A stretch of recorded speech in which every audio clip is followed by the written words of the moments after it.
Okay, so today this is an important session because we are discussing clause, and this is one area which a lot of people have doubts. So please feel free to stop me anytime if you don't quite understand the concept. Um, Also, when we are practicing, do let me know if you have any doubts and why this happens this way and not that way and all that, right? You can keep questioning. I'm saying all your questions are welcome, okay? Okay. Um, so I see that it's just very few of us here today. Should we wait for a couple of minutes, or if this is going to be the turnout, should I just start? Maybe I'll just start. It's okay. Anyway, the recording is there. Okay. Um, clause, right? Clause is a group of words containing a subject and a verb. Very important thing. Keep it in mind that it has a subject and a verb. So to oh, I'm sorry.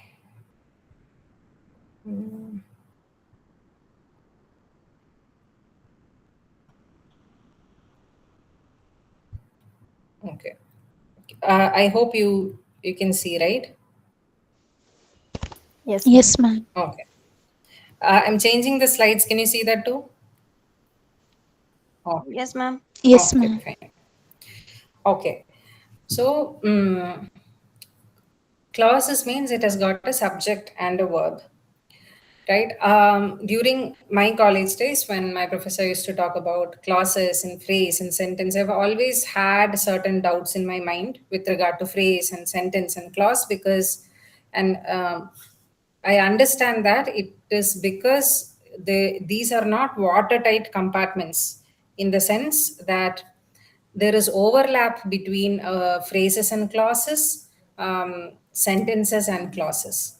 Now, we'll discuss about that overlap later. Um, but to very briefly say that how do you identify a clause? Clause is a group of words containing a subject and a verb. So the key is to look for a finite verb, right? And what is a finite verb? Finite verb is something that show the tense. Like for example, ate, goes, will come, had seen. So ate is past tense, right? Goes is present tense, will come is future tense, had seen. So all of these, when you look at it, you know that there is a tense in this, right? So something on which the tense works is the main verb or the finite verb. So you look for the finite verb there, right? Now, so it also means that if a clause has a subject and a verb, right? Um, each um, clause will have a verb. So each finite verb signals one clause. So one verb, one finite verb means one clause. That is your primary clue to understand um, when you are given a question of how many clause, how many clause are there in a sentence or are there in the sentence, then you got to look for the finite verb. For example, when you look at this here, this example that I've given here, when she arrived we started eating, right? What's a finite verb? Arrived and eating. Arrived Started eating. and eating. Ha. There are two verbs, arrived and eating. So that means there are two clauses here, totally two clauses. So this is why I'm saying that you have to look at the number of verbs for you to understand how many clauses are there, right? Now, I want you to understand the difference between a phrase, a clause, and a sentence in a very minimal way. I'm not getting into the depth of it because that's more for linguistics. I mean, linguist or people who wish to get more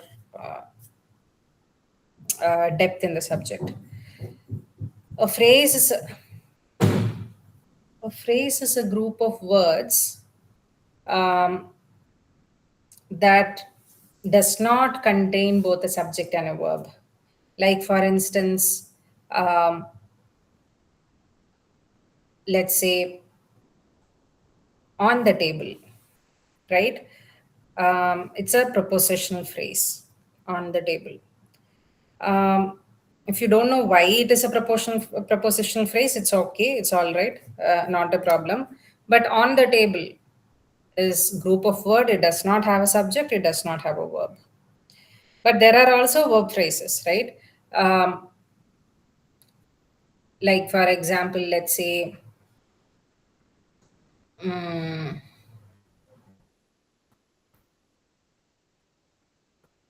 e- eat out, um, eat. Let's say eating out.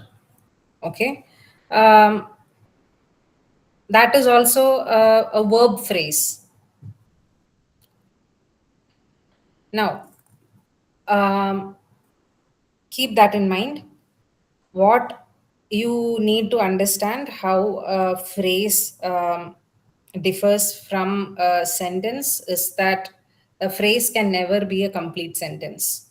A phrase is just a group of words. It cannot have a complete idea. A clause is again a group of words that contains a subject and a verb. And a clause may or may not express a complete idea. Now, that you will get to know with examples soon. So you don't have to keep these things in the mind as things that you have to by heart, like memorize. And a sentence is a group of words that has a subject and a verb, and there is proper subject verb agreement, and it's a complete thought. I'm sure I don't have to explain what a sentence is. Now, the difference is between a phrase and a clause. Some clauses can also be phrase. Some phrases can also be clause in that sense. But this is something, and some clauses can be sentence, can be a complete sentence. Um, but I'm not getting into the details of it because the details are not necessary. As you solve some questions, maybe by the end of it, you yourself will be able to find out and understand what I mean by some clauses can be a sentence. So this is why I said that there is an overlap between, sometimes between phrase and clause and sentence. Okay. Now there are two types of clauses. This is very important, very, very fundamental. One is an independent clause and second is a dependent clause. An independent clause can stand alone as a complete sentence because it expresses a complete idea. For example, see, it says can stand alone as a complete sentence. So look at this. She finished the work, right? uh, this this is an independent clause. This is why I say, um, or I said, that a sentence can also be a clause. A sentence can be an independent clause. Now, go back. When she arrived, we started eating. How many clauses are there in this sentence? Two. Two. Two clauses. And what are the two clauses? Can you separate it?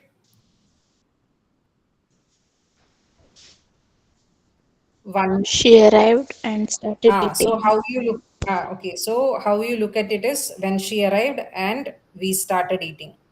Now, how the next step you got to do is ask whether between these two, right? The first one is when she arrived. Does that convey a complete meaning? When I take the clause when she arrived. No, No, ma'am, with the word No. no, when. ma'am. No. No. Yeah. This, Now the second one is we started eating. If you take that independently, does that convey complete meaning? yeah. Yes, Yes, ma'am. ma'am. We started. Yes. So the one that conveys complete meaning is called an independent clause. Okay. And the one that does not is called a dependent clause. It's as simple as that. So in this sentence, what is a dependent clause? When she arrived. Yes, when she arrived. Right. Some examples of independent clause, if you see, is the students completed the assignment, he arrived late, and all that. So, independent clause you need to keep in mind has a complete idea. Okay, it can stand alone as a complete sentence. Now comes dependent clause, or some people also call it. I mean, it also has another term which is subordinate clause. A dependent clause cannot stand alone as a sentence. It depends on the main clause to complete the meaning. Example, because she was tired. This is incomplete. It needs a main clause. Can I simply say because she was tired? Then someone is going to expect the rest of the sentence from me, right? Therefore, for it to be a complete sentence, maybe I should complete it by saying, because she was tired, she went to bed early. In which case, it is a complete sentence. Now, uh, in this sentence, what is a dependent clause and which one is an independent clause? Or are both of them dependent clause, or are both of them independent clause? Because she was tired is the dependent and she went to bed early is the independent clause. Okay, she went to bed early is independent clause. Okay. Now, next comes types of dependent clause. So, clause are two types, independent clause and dependent clause. Now, dependent clause are three types: adjectival or relative clause, adverbial clause, and noun clause, which is also called nominal clause. Now, we'll look at each one of them. Adjectival or relative clause. Uh, An adjectival or a relative clause describes a noun, just like an adjective. Um, Give me an example of an adjective along with a noun. Ma'am, red apple. Red apple. We Dinner call it an table. adjective. Why? Because, yes. Why do we call it an adjective? I mean, why is it an adjective? Because it describes the Describing size your. of Yes. the apple. Yes. Because it tells something more about the noun, right? Which is the apple. Okay. So now, what you got to understand is, just like an adjective describing a noun, an adjectival clause also describes. So this is one way of identifying an adjectival clause. So sometimes, most of the times the question is to identify what kind of a clause is this. right? That's how questions are going to come, right? So your work is to identify what kind of clause it is. So you got to look out for, in this case, you are going to look whether, um, to see whether something is an adjective, you have to first look at the noun. You look at the noun and see whether um, there is some additional information about the noun there, then it is an adjectival clause. Some general clause often begins with who, whom, whose, which, that, or a relative adverb like where, when, etc. comes right after the noun it describes. This is also another clue. Generally, an adjectival clause comes immediately after the noun. Now I'm going to give you the example. The book that you gave me is interesting. What is a noun here? So this is the step that you follow. What do you do here? First, okay, I'll give you the proper thing. First, what do you do? Look how many clause are there in this sentence? One.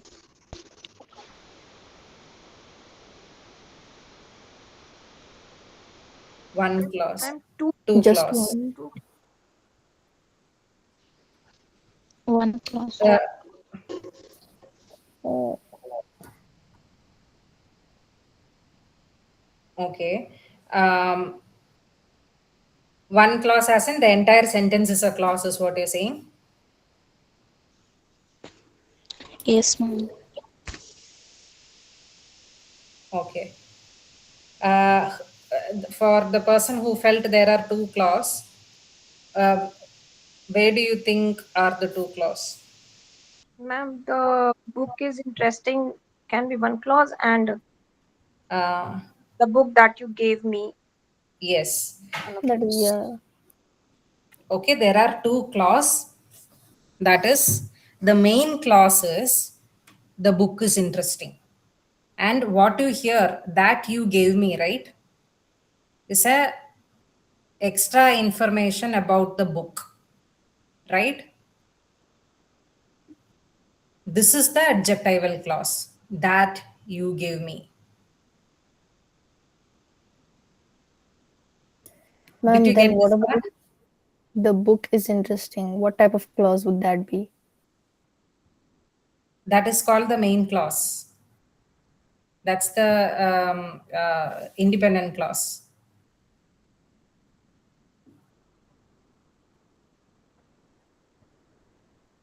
You don't have to see here. Um, this is just a way of looking at how you classify. You don't have to first start by breaking it down. Um, if things are confusing for you, but I would suggest that, see, this is happening because I'm starting with adjectival. Sometimes the sentence I give may have, I'm trying maximum, I did try my maximum not to bring such sentences, have had adverbial or something, right? In which case it could be confusing. But here I've brought out a sentence that is, giving a classic example of a relative clause. A relative clause, what did I tell you? It describes a noun just like an adjective. And we said, when I say red apple, it talks about what kind of a apple that is, right? Similarly, when it comes to a clause, because clause is group of words, right, and it also has verb, right, um, you got to look at it as that you gave me as another unit. Okay, first of all, how do you identify how many clauses are there? Based on the number of verbs. How many verbs are there here? Ma'am, two verbs. What are the Two two verbs. verbs? What are the two verbs? Ma'am, gave and is. It is Yes. interesting. Yeah. So you know that both cannot come in one clause, right? One clause will have one verb. Now here,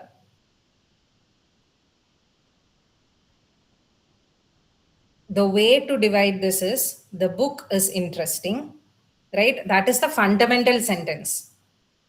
What is the extra information? That you give me. Just like an adjective, because adjective gives extra information about the noun.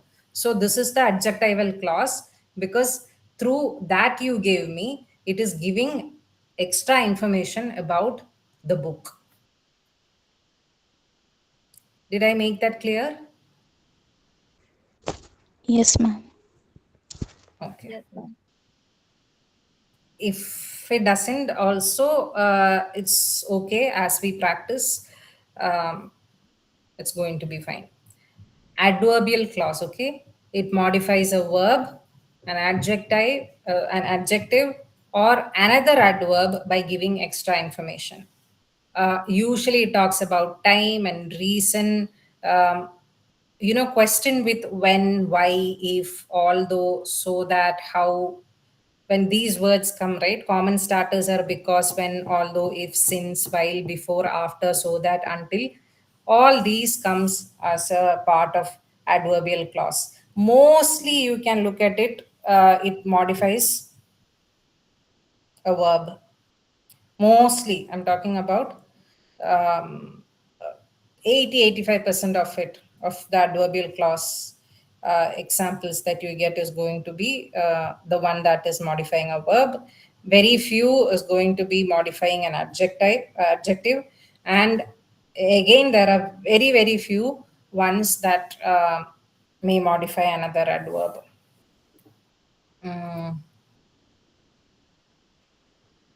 One example is, she left because she was tired. Now, how do you, what is the primary clause here? She left. Yes, she left. The independent clause is she left, right?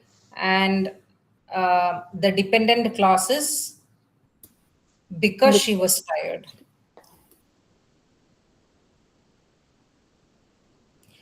Now, one way of looking at it is when it starts with because itself, you can, say obviously it's going to be an adverb, right? But a more logical way of looking at it is it gives a reason as to why she left, right? It's an explanation of her leaving, right? And leaving is what? A verb, right? So it is associated with the verb, it modifies a verb, it gives additional information about the verb, right? Therefore, this is an adverbial um, clause. This again is something that you can just run through common types of adverbial clauses.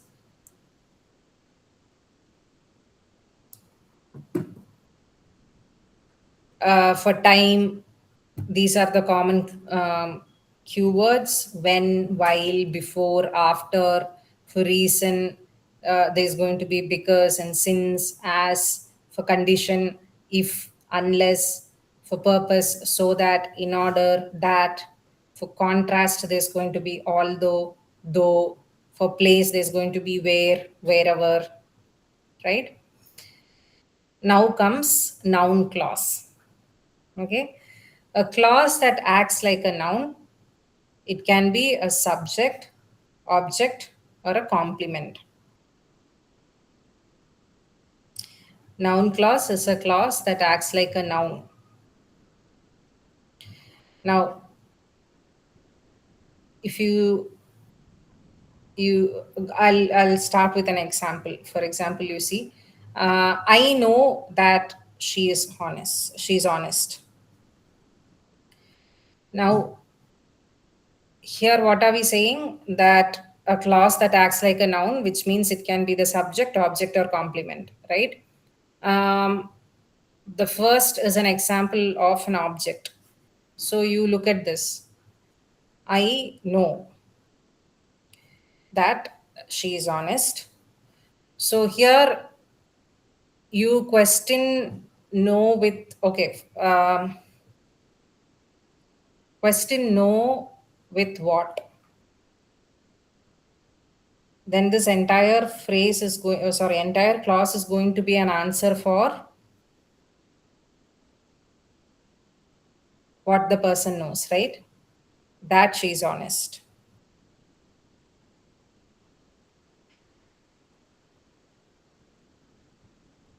So that she is honest becomes the object of no, the verb no. So when an entire clause becomes the object of the verb, then that entire clause is called a noun clause. Now, next one.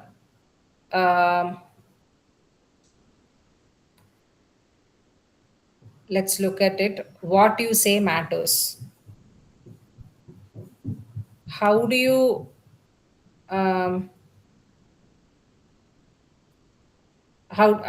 what is the first step? How do you look at it as how do you classify it into clauses?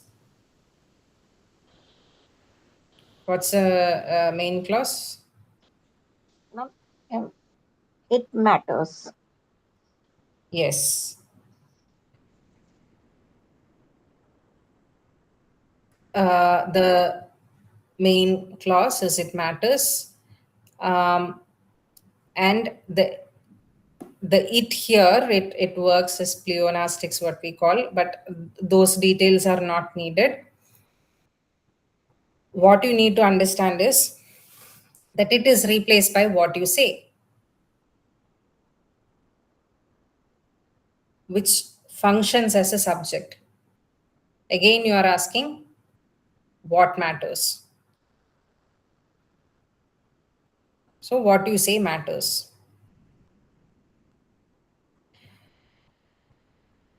So when the entire clause comes as a subject for the verb, then it is a noun clause. Then comes nominal clause as a complement. Complement is the necessary part of a sentence which cannot be removed or replaced. I hope you would have already covered concepts of complement and adjunct. Unlike a unlike a complement, an adjunct is something that can be removed or is something that gives additional information. But complement is something that gives the necessary information. It cannot be removed. So the truth is that he lied, right? So there is no way I can question the truth is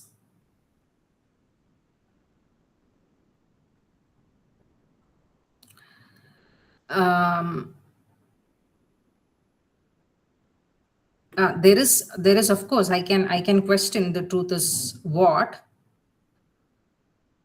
but the answer will not be the truth is that he lied.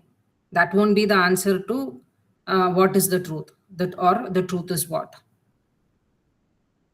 Ma'am, what is the main clause here in this sentence? The main clause, the truth is that he lied.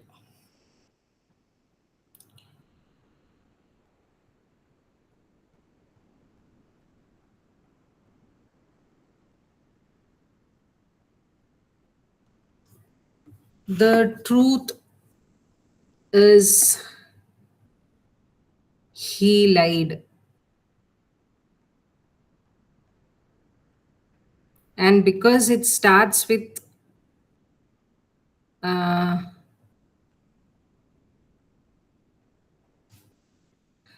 okay, wait. The truth is he lied, and the compliment is because it starts with that.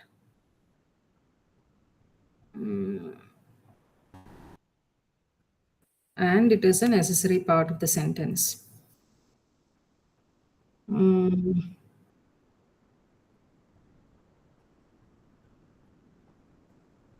I'll have to check on this, dear. I'll have to think about Ma'am? this. Yeah. Ma'am, how do we identify the main clause in these clauses? In nominal clause. Yes, ma'am. So, okay, no, I'll tell you. The truth is it. So it's usually it that works as pleonastics, right? I know it. It Yes, ma'am. matters. The truth Yes, is it. yes, ma'am. So this is how now nominal clause works. These are few examples, not that all nominal clause works this way, right? The kind of examples I chose is something of this kind. Okay.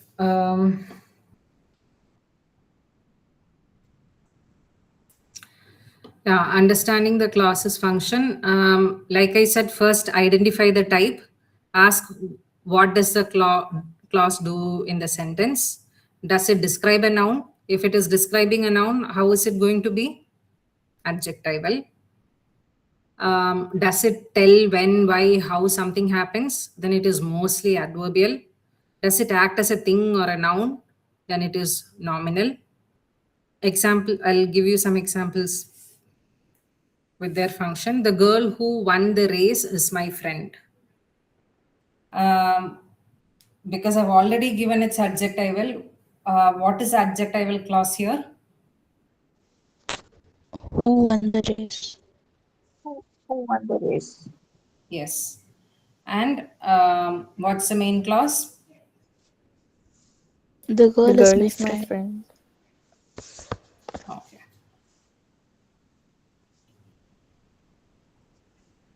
He left before the rain started. How many verbs? 2. Yeah. And what types of clause here? Adverbial. What is the dependent? What is the independent? He left is the independent and before the rain started is dependent. Yes. And which means we have to look at before the rain started, what type of clause is that? Because what did we say? It is only for subordinate clause that we have adverbial, adjectival, or noun clause, right? So, I mean, subordinate as in dependent clause. So here, because we say that the dependent clause is before the rain started, what kind of a clause is this?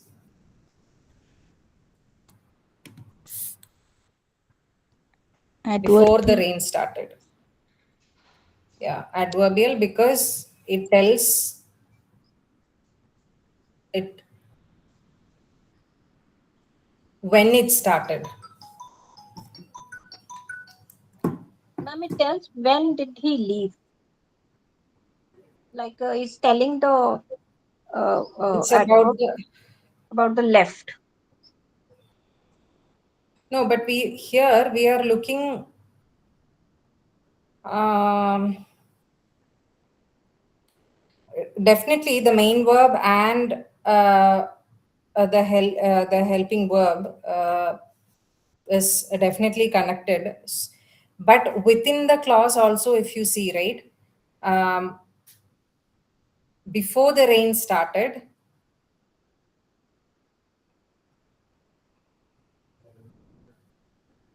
you got to look at the relation between to check whether something is adverbial. You should definitely look at the relation to the verb that is within the phrase also.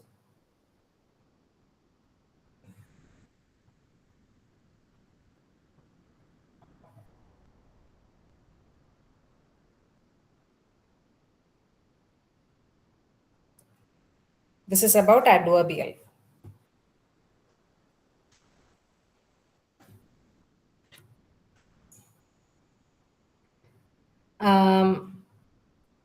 Then we have, I believe that she will come.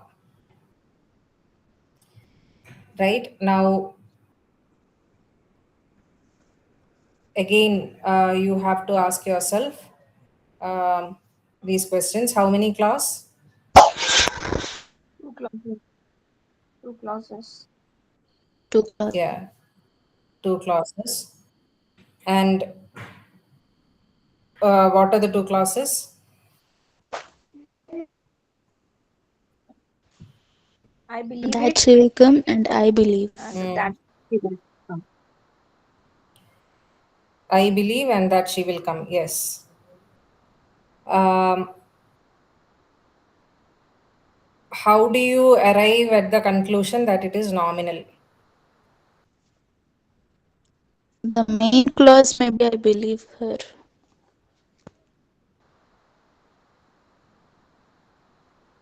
Yeah, the main clauses I believe, but I'm saying that the subordinate clause, which is that she will come, right, is a noun clause. Why?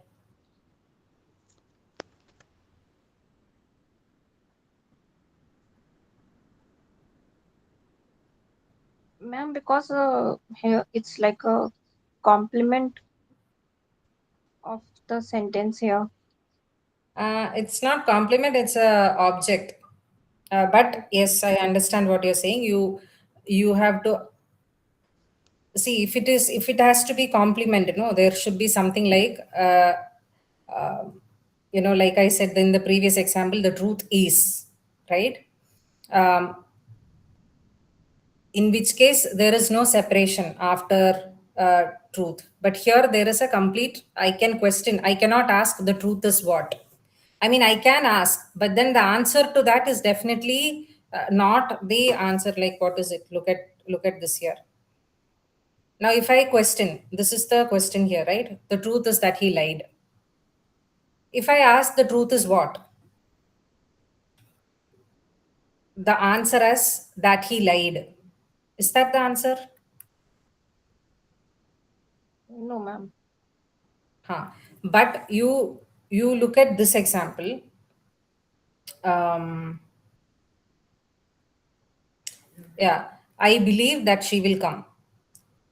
Now I ask, I believe what?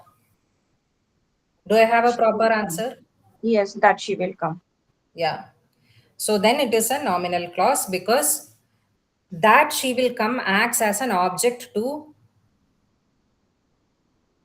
the verb believe. Yeah, okay, ma'am. Yeah. Ma'am, What he wants is unclear. ma'am, Yeah. I believe that she will come. I still don't get how it's nominal. How it is nominal? Okay. So first we are segregating. I mean, we have two clauses. How do you find the clause? Look at the verbs. The verb here is, one is believe and the other is come. So we understand there are two clauses. And then the one that gives you complete meaning is an independent clause. So I'm going to look for the independent clause here. So as I read, I see that I believe. Okay, I can put a full stop there. I believe, because it communicates a complete idea. So which means that is an independent clause. Now the rest of it is the dependent clause, that she will come. Now, dependent clause can be classified into three types: adverbial, adjectival, or nominal. Now, when I am saying this is nominal or noun clause, and why I'm saying that is when you see a verb, right here, what is our verb here? Believe. Our main verb. You got to check our main verb. Um, you have to question that with what. And if you have a proper answer, right? This is what is called direct object type. You have learned direct object, indirect object, right? Yeah, ma'am. Yeah. So if you have a proper answer to when you question a verb with what and you have a proper answer, then that becomes the object or that is the direct object. Now, here you have a very this particular clause that you saw that she will come, right? This perfectly fits as an answer when I question believe what. So I'm questioning I believe what, so that she will come. So this becomes the object. So when something is functioning, when a whole clause is functioning as the object of a verb, then it becomes a nominal clause. Now let me give you an example by giving a small sentence. I took a pen. Okay. Now, how do you distinguish between direct and indirect object, um, or a transitive and intransitive verb? You first question. So, I took a pen, right? In I took a pen, what is the verb? Took. Took. And now, to find whether something is the direct object, I have to question took with what. So, I am asking took what? And what is the answer? Do I have a proper answer to that? Yes, ma'am. Yes, I have. A pen. Now, that is a phrase, right? A pen is a phrase and not a clause because it doesn't have a verb. It's a noun phrase, a pen. Now, you just have to understand, look at it as in a broader way that instead of a pen, here you have more words. So now, instead of a phrase, you're calling it a clause. And here, you're questioning the word believe, the verb believe, with what? And when you are having a proper answer there, that is that she will come, then it functions as a noun. This is the simplest explanation of that. The next example, what he wants is unclear.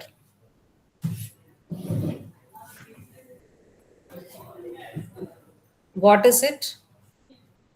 I'm telling this is nominal.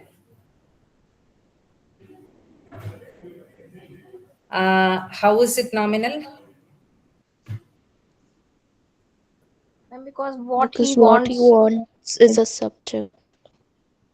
is acting like a Yes. subject. What is unclear? What he wants. Whatever comes here, right? That whole, because it can act either as a subject or an object or a complement, right? So here the whole clause is acting as a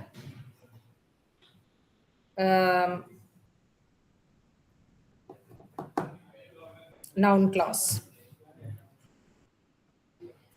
So this is exactly what I have explained you now. Find each, when analyzing a sentence, find each clause, How do you find each clause? Locate each finite verb, identify the clause type, independent verb or dependent verb. Once you keep the independent clause outside, half of the confusion will be over, because all these classifications are going to be for the dependent clause.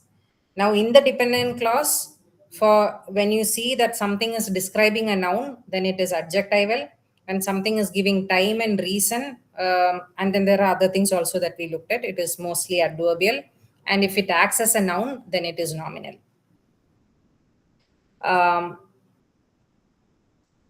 Now comes the question time. We'll see whether you have understood. When the bell rang, the students went outside. What is the independent clause? What is the dependent clause? The students went outside. The independent clause, and when the bell rang is dependent. Yeah. What kind of a dependent clause is when the bell rang?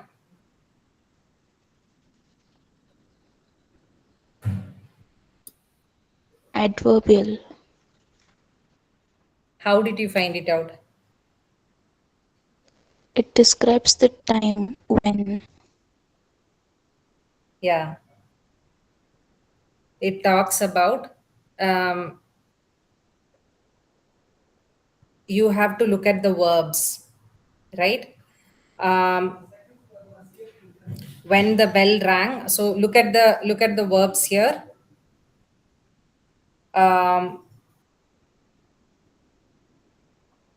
The one that is went, the students went. When did the students go?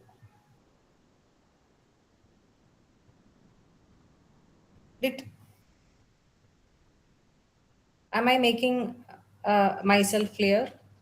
This is giving an additional information. I mean, this is giving, this is modifying this verb went. It's giving extra information about this verb went. Do you see that? Yes, ma'am. Yes, ma'am. Okay. The boy who won the prize is my cousin.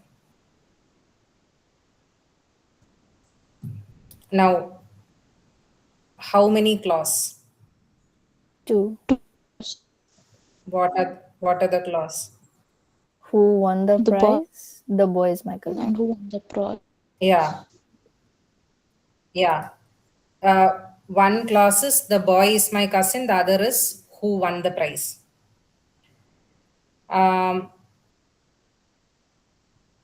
What kind of clause is this? Adjective.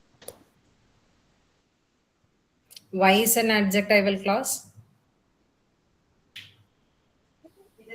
It describes his cousin who has won the prize.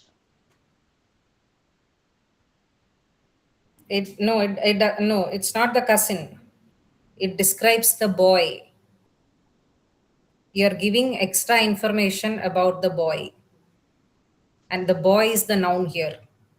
For something to be the adjective, what did we say? It has to be next to the noun. Relative clause or adjectival clause are next to the noun mostly. The boy is the noun. The boy is noun here. And who won the prize is the extra information about the noun, or describing the noun. More than saying extra information, it's describing the noun, giving additional information. So therefore, this is an adjectival clause. I know that she will pass the exam.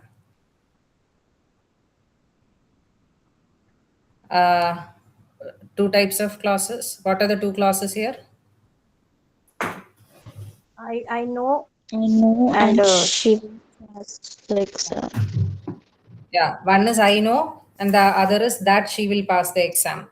And what kind of clause is this? Nominal. Noun What? clause. Nominal. And in nominal, what? How does it function? Object. Object. Object. Yes. Yes. Object, because you have to question know what? The entire clause, right? That she will pass the exam. That entire clause is the answer to the question what. Okay. Although it was raining, we continued the match. What is the independent clause here? We continued the match. Okay. And what kind of clause is although it was raining? Adverbial, Why is it adverbial?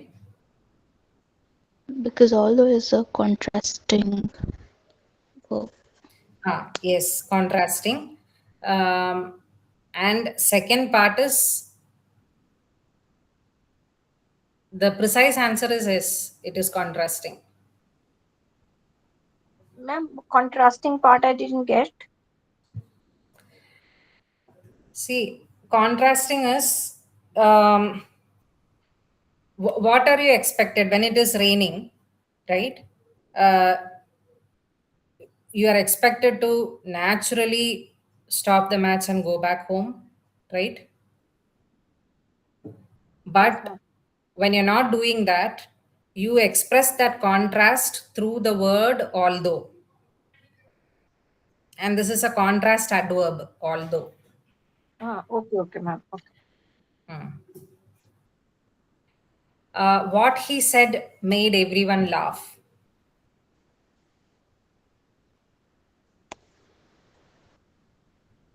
What is the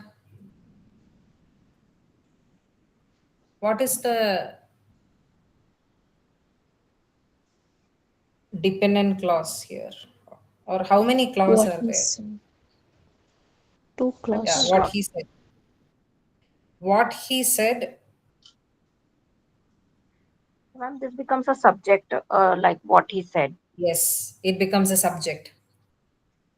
So we can replace the subject with here. One test is you can replace it with it. So what he said, can we replace it with it? Yes, ma'am. Yes. Yeah, it made everyone laugh. So in which case, what kind of a clause is that? Nominal. Nominal. This is the place where we met last year.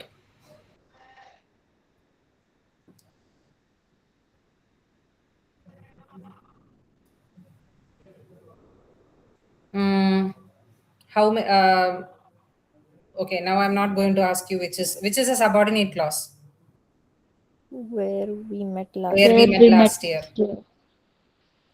What kind of a clause is this?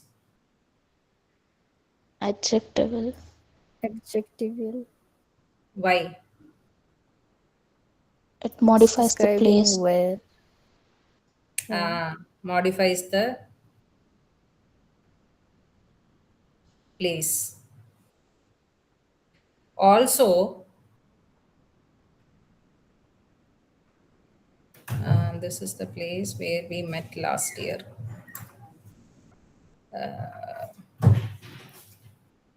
Where we met last year. Yeah, this is modifying the place definitely. This is giving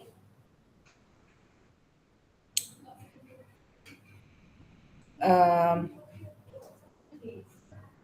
Ma'am, it's giving extra information about place. yes.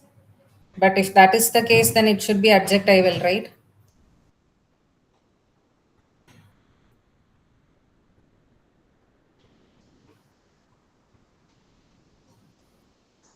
It is adjectival, isn't it? Ma'am, it's adjectival, I guess. This is the place where we met last year. This is adjectival.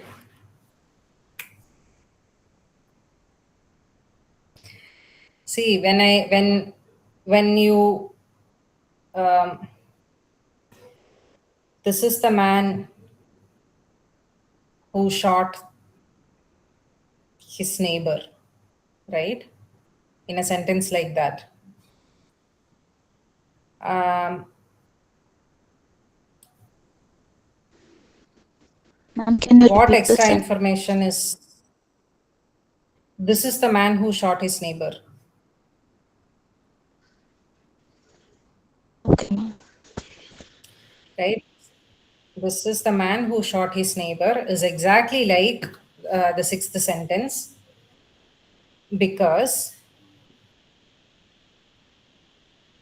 why is it exactly like the sixth sentence?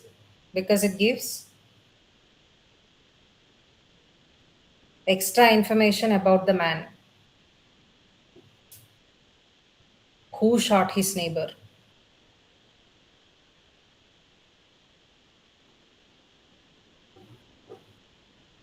Did you get this part? Did I make myself clear? Generally, see, even I got confused for a moment. You know why? Because the moment you see where, you tend to think that it is adverb.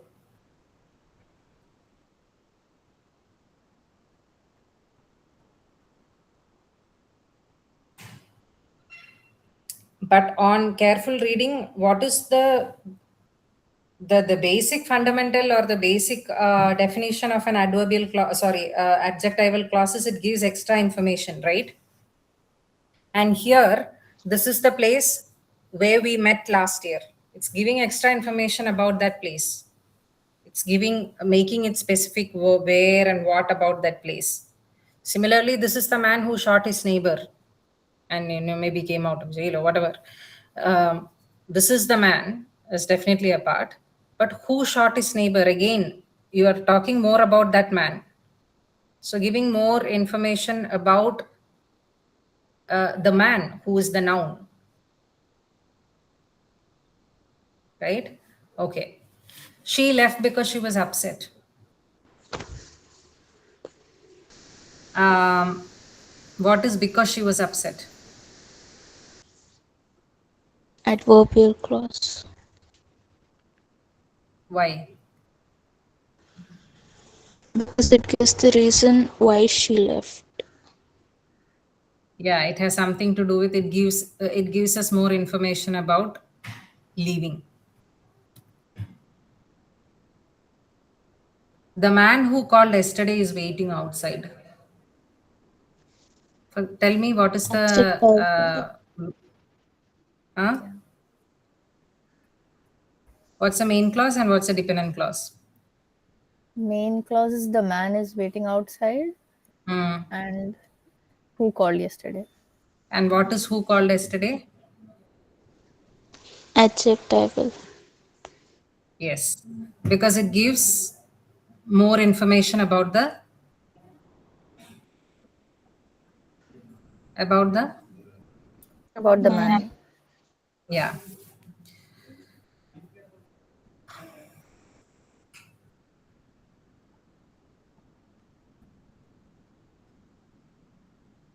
Now let's look at a little, what may seem like a little more complicated. She said that she would come when the meeting finished. How many clauses? 3 3. clauses. Three 3 clause, clause. yes. How many dependent and how many independent? 1 independent, 2 dependent. 1 independent, 2 dependent. Okay.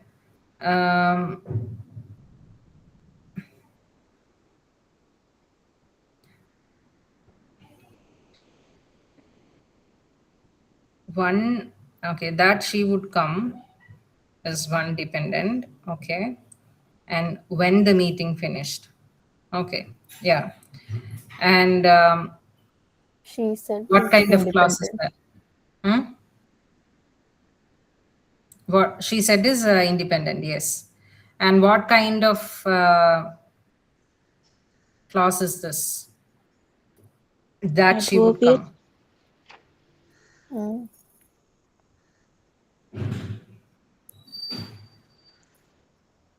Adverbial. Yeah. And when the meeting finished?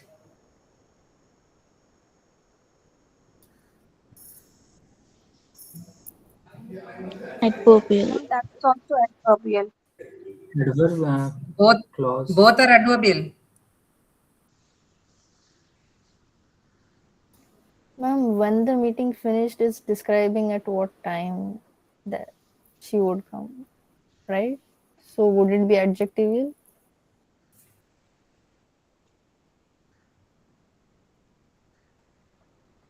She said she would come when the meeting finished. Now, we look at it mostly in relation.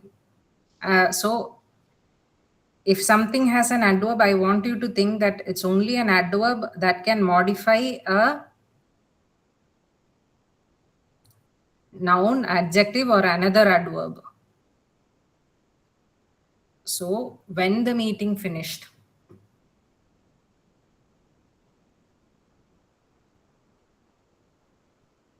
Has relation to she said or that she would come. She would come. That she It has a closer relation to this. And it is with come that you say come when, right? Giving extra information about additional modifying come that is happening. So this should be adverbial.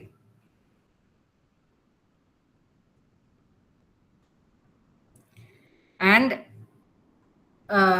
okay, I am telling you these things. I want you to guess. It's something like, we both should guess it out and see whether our answers are right. I just told you what I know. Now you also start applying certain things that you have. Ma'am, one is noun nominal, where it's acting like a object, Yes. I and was other thinking why is you weren't saying adjective. that because she said what? Yes, ma'am.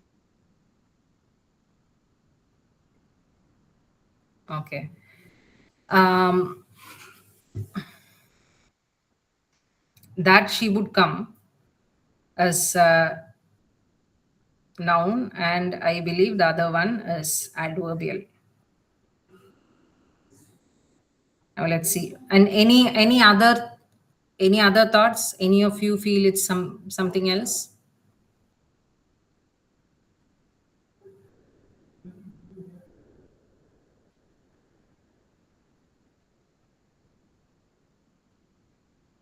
Now you know what I am thinking aloud.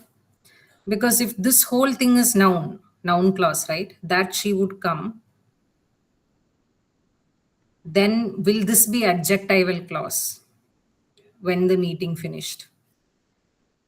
Because next to a noun comes an adjective and it gives extra information about the noun.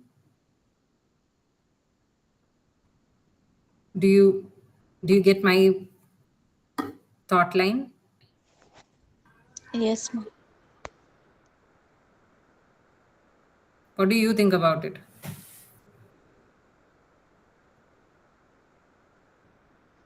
Okay, let's check the answer.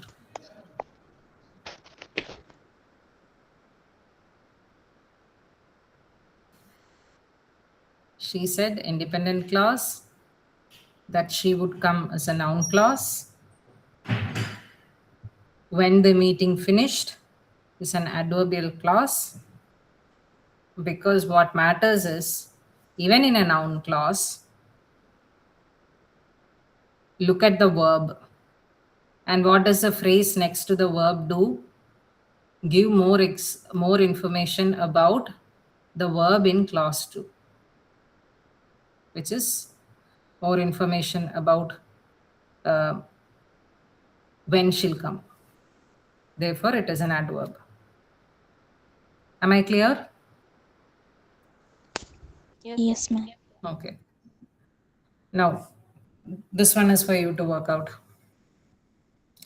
Although she was tired, she finished the report and she submitted it before the deadline. With this, we will finish. I had two more, but if you can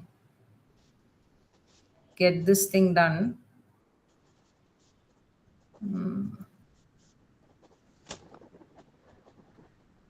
I think you're good to go. and you have understood clauses properly. Ma'am, two independent and two dependent. Okay. She finished the report as independent. Then she submitted before the She deadline. submitted the Is report. also independent. Yeah. She submitted it. Will be another independent clause. She submitted it. Yes. She submitted it. Before the deadline is. She submitted it before the deadline. Before the deadline Yes. Okay. is Okay, a ma'am. phrase. It's not a clause. It doesn't Yes, have a. verb. It doesn't have a verbal noun. Yeah. Um, So adjectival. so totally, how First many clauses do we have? 3 Ma'am, clause. two independent and Yeah. one dependent. Depend- Yes. So we have 3 clauses. Um, 2 independent and 1 dependent, right? Yes, ma'am. Ma'am, can you Yes, come ma'am. again? Do we have a confusion with how many clauses we have here? How many clauses we have here? How many Yeah, clauses do we have here? 3. okay. Um, do you know why? Because there was a confusion with someone was saying, and she submitted it. Yeah, and she submitted it can be one clause, and before the deadline is one clause. But that's not right because before the deadline cannot be a clause, it's a phrase. Yeah. There is no verb in that, which means we So have this entire thing as a clause. And she submitted it before the deadline. Is that a dependent clause or an independent clause? Independent clause. Yes. Dependent. She finished the report. She finished independent. the report independent. Although she was tired, Dependent. Depend- dependent. Now it is easy. What we only need to look at what kind of clause and dependent clauses, right? Yes, ma'am. We only Yes, have ma'am. one dependent clause here, although the sentence looks so huge. What kind of a clause is that? Adverbial. Oh, Yes, adverbial.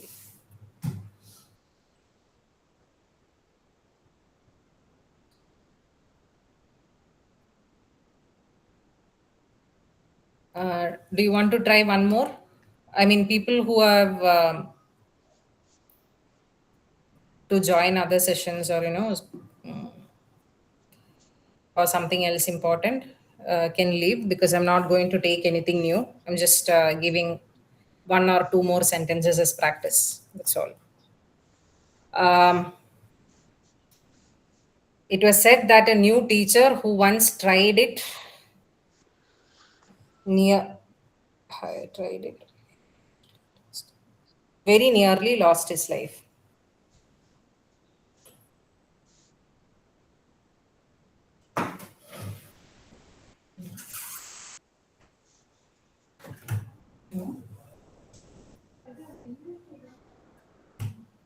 How many clause?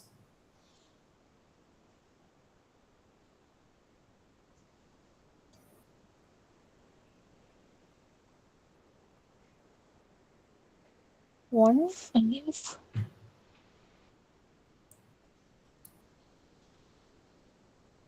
Ma'am, 3. 3. 3. Let's 3. Okay, let's look at it together. I'm going to think aloud. I may make mistakes. It was said can be 1. Yeah. That a new teacher who once tried it is 2. Very nearly lost his life. Yes, 3. Ma'am, how is very nearly lost his life of How is very nearly lost his life? A clause. Is that what you're asking? yeah, ma'am. Lost is a verb here. Okay. Hmm.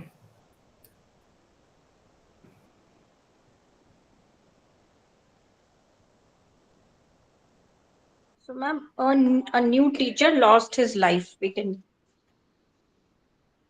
take it like that.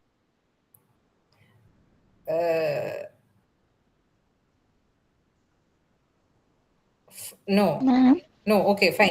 No, you don't know. That's the meaning itself changes, right? The teacher has not lost the life.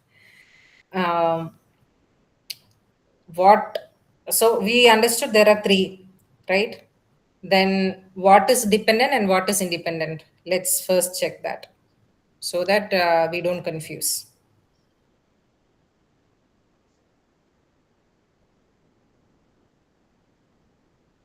What is so? What are the three ones? It was said that a new teacher who once tried it very nearly lost his life.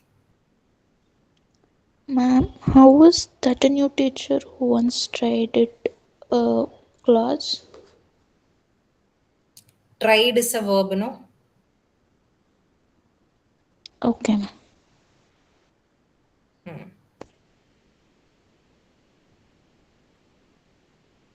There are three verbs here: said, tried, and lost. So, three verbs here, three clauses here. It was said, first clause.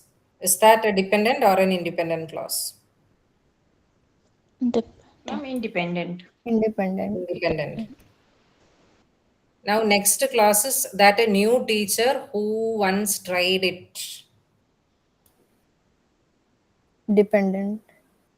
Dependent. Dependent. What kind of a dependent clause is that? Nominal. Adjective. Yeah. Adjective. Nominal.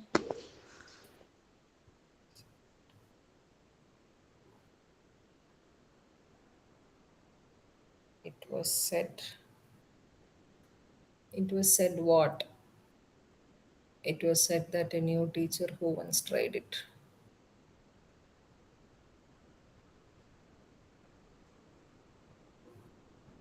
It cannot be adjective. You know why?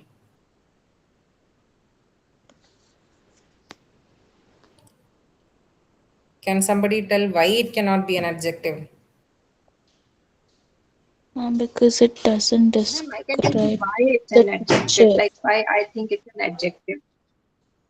What? I did not hear. I could not hear you, dear. Can you please go again? Ma'am, for me, I think it is not acceptable because it doesn't, the part who doesn't describe the teacher. Uh,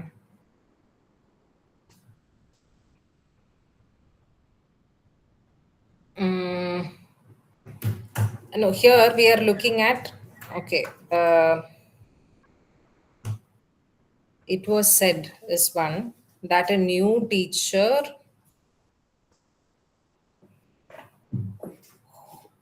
A new teacher who once tried it.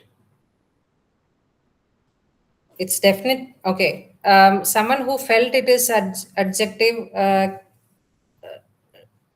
Can you please tell me the reason why you felt it is adjective? Yes, ma'am, because I felt who once tried it is telling about the teacher, so it's Yeah, like that an is there. adjective. Who once tried is definitely telling about the teacher. But how you have to look at this is, right? Here, look at the this clause. Uh, how does it start? That a new teacher who once tried it, right? And the starting is very important. This is like a general rule that a new teacher. And what did I say when we have something like said, believe, and all that? You question that and you see that whether something comes as a object. Right? Yes, ma'am. So that is also a possibility. You need to keep that in mind. And second thing, why it cannot be an adjective, I believe is, I'm not ruling out that it cannot be it cannot be an adjective, is because an adjective usually comes very close to an adjectival clause is something that, you see, starts from that and ends with it, right? So this entire clause, right, you cannot just start from new teacher, that new teacher who once tried it. So here that is also as important as a new teacher who once tried it. Now when you look at the whole clause, is it placed next to a noun? No. Said is a verb, right? It's usually adjectival clauses are placed next to the noun.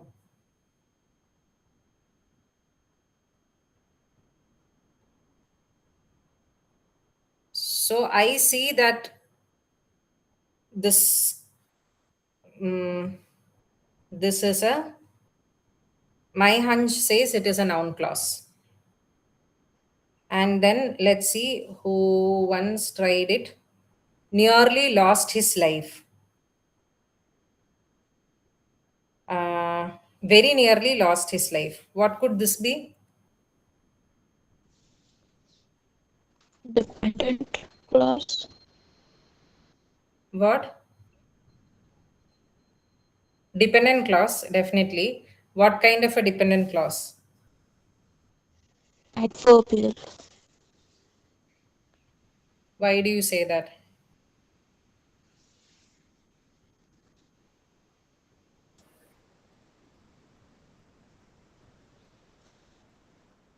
Because it says that the nearly he lost his life. So I feel Okay, you are looking at things like very nearly, which is usually adverb and therefore adverbial. The other thing I see is that it speaks a little more about, it is in relation to, is it more related to the first clause or the second clause? the second one. Yes, second one. Because it is related, he losing his life is more related to he trying something, right? Yes, ma'am. Yeah. So here the relation is more with the verb that is given in the second clause. In which case this should be adverbial. But your guess of I see, nearly, very, and all that, which is also another clue of finding an adverb. So I think it is independent clause. It was said a noun clause and an adverbial clause. Let's see if my understanding is right.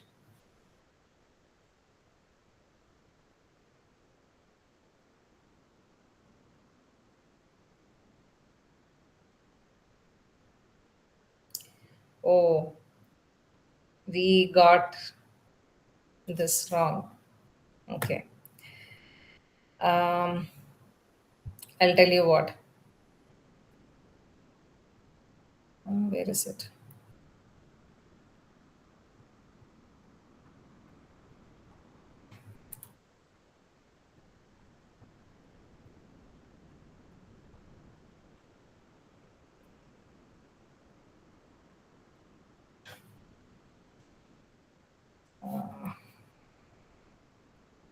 Yeah, this one.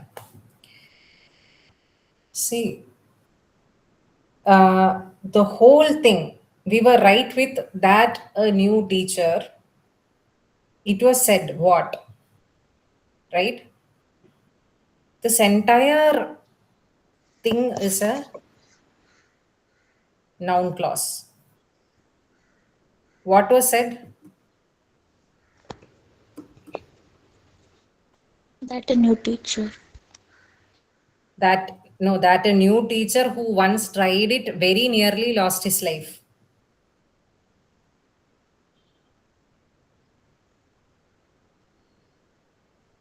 Did you get it? When I Okay, ma'am. question something, yeah, when I question something, so we have told, I mean, I have already told you that you, when you see something like it was said or it was believed, I believe, I know. So the moment you, and then it followed by a that, right? You immediately know that it's going to be a noun clause, because the moment you question, believe, or said, and all that with what, you get a proper answer to it. Now, it was said. I'm going to ask what was said. What is your answer from this line? That a new teacher who once tried it very nearly lost his life. Yeah. We did a blunder by just cutting, and how can I say what was, it was truly a blunder. I mean, even I didn't think about it. In fact, I did a big mistake when I tried to make two clauses out of it, which is that a new teacher who once tried it. Said what? That a new teacher who once tried it. That means it's incomplete, right? It Yes, doesn't ma'am. give the full answer. So, ma'am, very nearly lost his life wouldn't be a clause. Yes, very nearly lost his life is not a clause. But instead, there is another clause, which Who is, once tried it very nearly? yes, who once tried it. So, in that entire sentence, right, which can be considered a clause. This is why I told a clause can also be a complete sentence. So, an entire clause has another clause inside that, which is who once tried it. And what kind of a clause is that? Adjectival. Adjectival. Why is it an adjectival clause? It describes about the new teacher. Yes.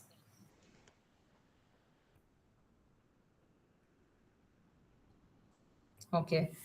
Let's try this too. Money bullied all strangers that came his way, be they big or small.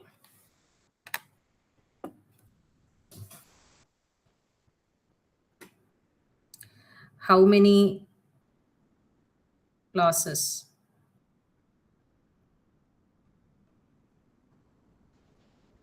Two.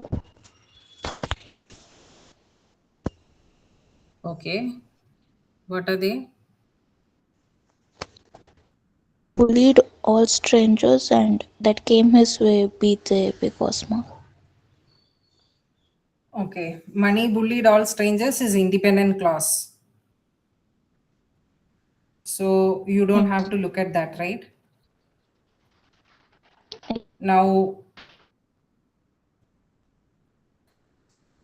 how do we look at the rest of the sentence?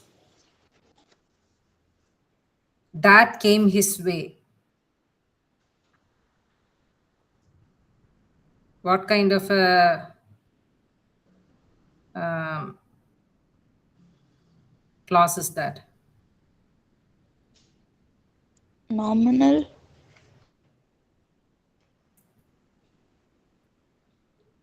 How?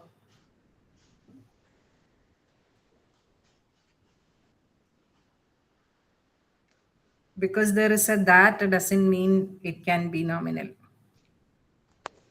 Yes. Because for something to be nominal, it has to either be an object or a subject or a complement.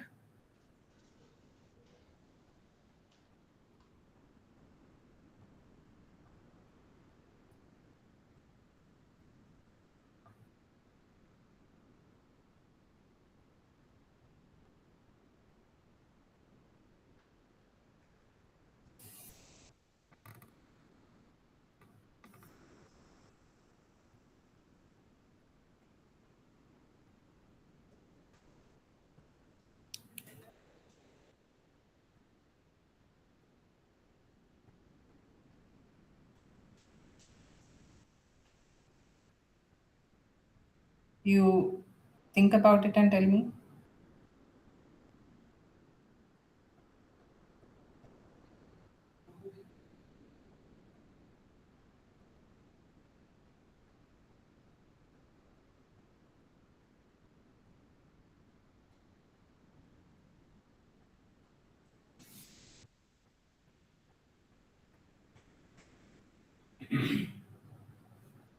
That came his way is what? Anybody?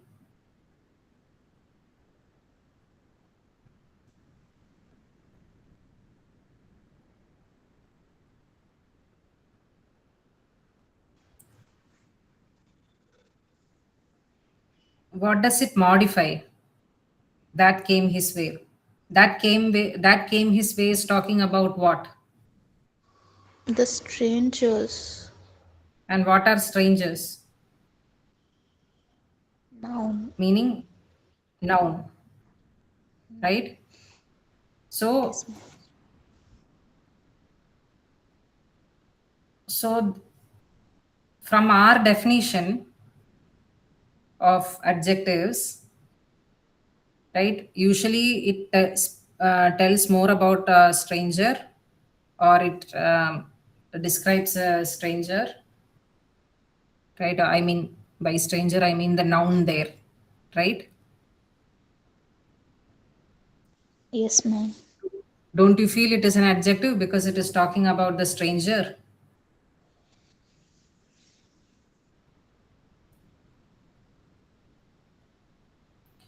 Now,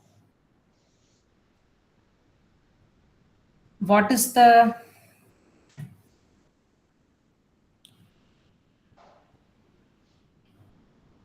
so the entire what is the mains? This is again like the previous sentence. Money bullied all strangers, be they big or small. This is the dependent clause. Sorry, this is the independent clause, right? And the Yes, extra ma'am. information, right, about strangers is the adjective. Okay, ma'am.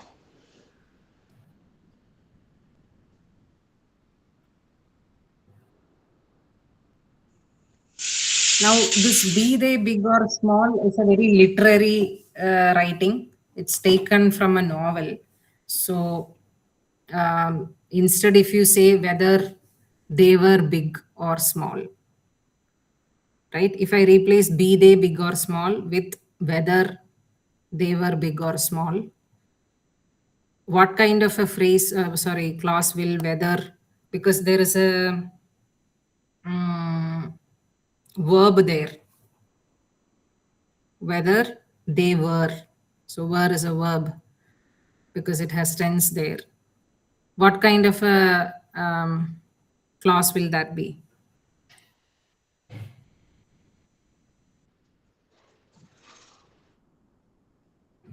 Whether they were big or small.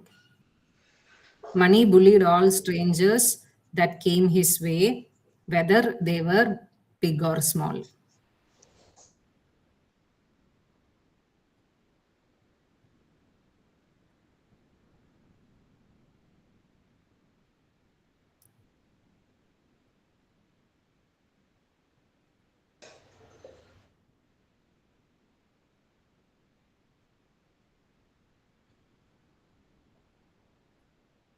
Think about it.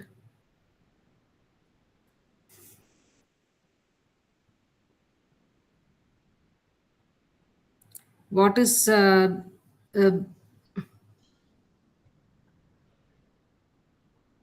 whether big or small? What happened? Irrespective of the size, what happened?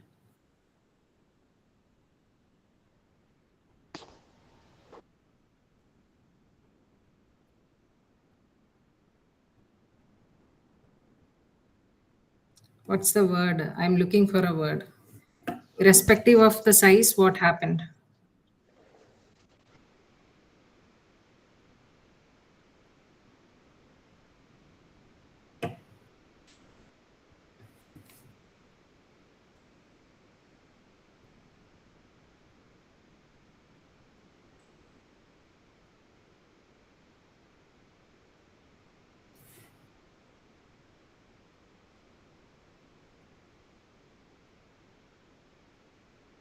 Now, when I say whether they were big or small, because I'm inserting a were there, right? It will become a clause. Right now, it is not a clause, be they big or small, because there is no verb there. But if I insert something like were, it will become a clause and it'll become a adverbial clause. Okay, ma'am. Because it's about whether they are big or small.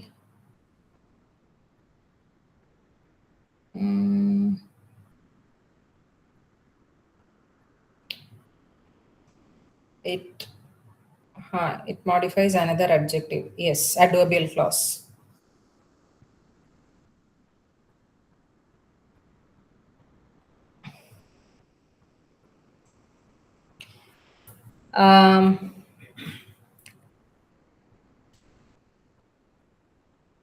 See this, the final three ones that I have given is compound, complex sentences and all. This kind of sentences you generally don't get.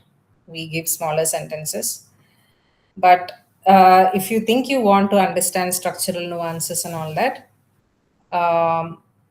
we can have one more class on clauses with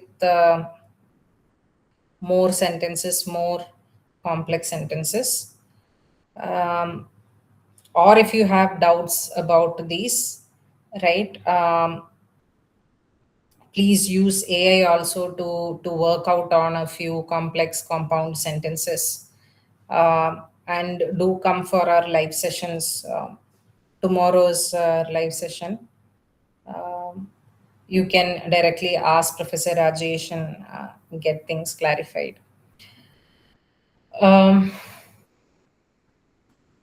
So with that,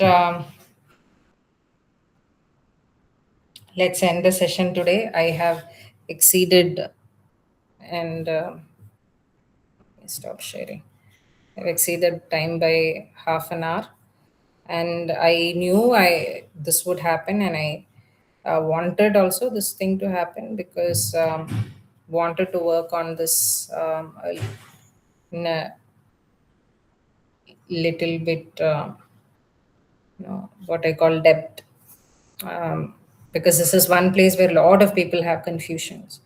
We often get questions about this. And in a complex sentence, frankly speaking, even I keep wondering, and I have no problems admitting that, I think about multiple possibilities. And this is something that Professor Rajesh corrects me a lot, saying, you think about infinite possibilities, and probably that's why you feel an adverbial clause could be an adjectival clause, or an adjectival clause is an adverbial clause. But I really do love working on this specific. There are a few other topics also in linguistics, in syntax, though they are at some point, very scientific, and it's something that people draw branches, and there is proper logical tree branching and all that. Something that I initially feared, and something in course of time I started looking at how sentence is so logically structured. You can't just have your way through sentences just like that, unless it's a spoken, unless you're using it in the spoken form, right? So when you look at the grammaticality, it's really rigid. It's you got to follow a particular pattern, and that's what the structural grammar says. And this is a classic example of structural grammar. Clauses specifically, like I said, is something that a lot of us have confusions about. But simple and compound sentences are usually the ones that we get in quizzes. And that is, I mean, if you attend the session, that's a breeze. but only when compound complex sentences come, you where there are multiple clauses involved, like three, and sometimes even two clauses, where there is there are some tricky combinations. um, um, you may probably feel it can be a little confusing. You may feel it a particular way, but may not work out that way, right? So do you have any questions?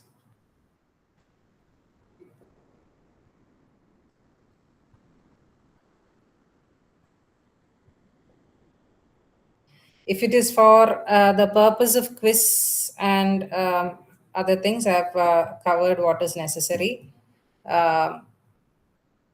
because you rarely get questions on complex sentences.